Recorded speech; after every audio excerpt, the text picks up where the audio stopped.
If you'd like to get into the discussion today, you can do it 800-775-4673. And right here, I have Wings of Love by Charles Mills. We're going to give that away. We'll do that from among those of you that call in. It's our way of saying thank you.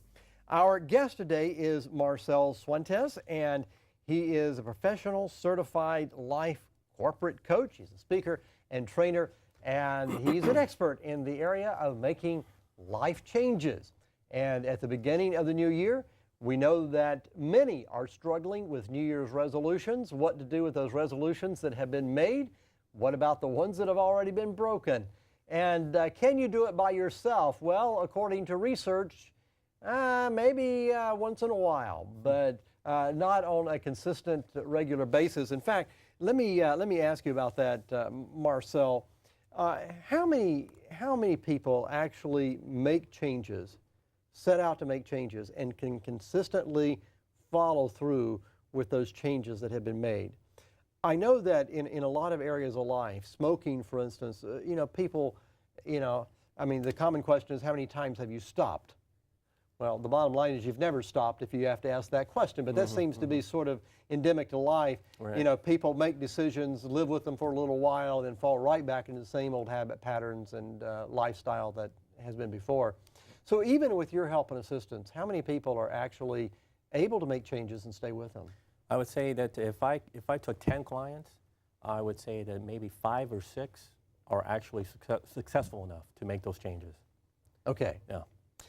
When a person comes to you wanting to make a lifestyle a change, or maybe an overall change, how narrow do you have to be? I mean, can the person come to you and say, well, I don't like much about myself at all, and I have 100 New Year's resolutions. I want to change all of these things.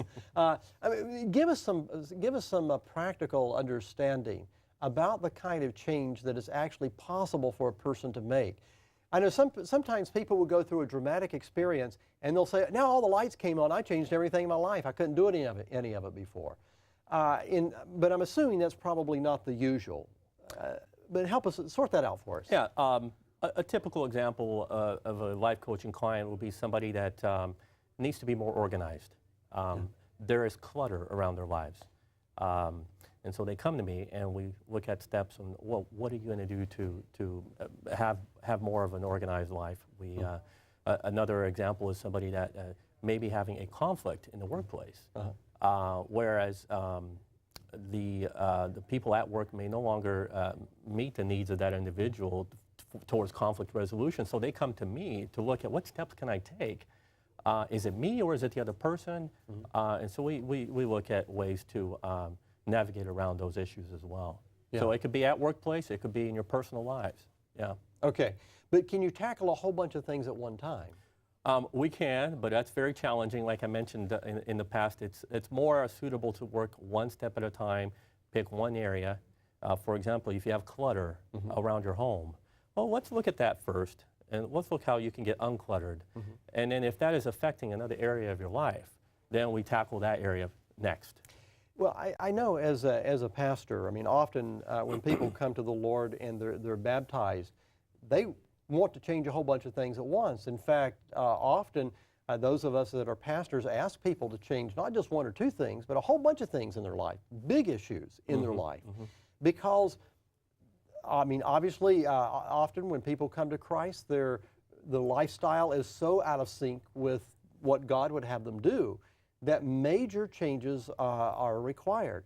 I mean, I've seen people make across the board significant changes in their life. Not that they became a new person in the sense that, if they didn't pick their clothes up before, they may still not pick their clothes up, those kinds of things. But still, I've seen people make some really, really major changes. It seems to me that there's something significant about a person saying, I really want to change my life. I don't like where I am right now. By God's grace, I want to be different. And it seems to me maybe that there are times, at least, when people can make big, significant changes that really have ongoing ramifications that lead to a whole bunch of smaller changes. The person that has reached that state is, to me, one of the best client scenarios. Because you want, as a coach, I want to work with people that have reached the point of, I need to make changes. Those are the ones that are most committed to the coaching process and making lasting changes. All right. What now? I know that in any kind of almost any endeavor in life, you can find you know, those that can that are people represent themselves in a certain way. Some are good, some aren't so good.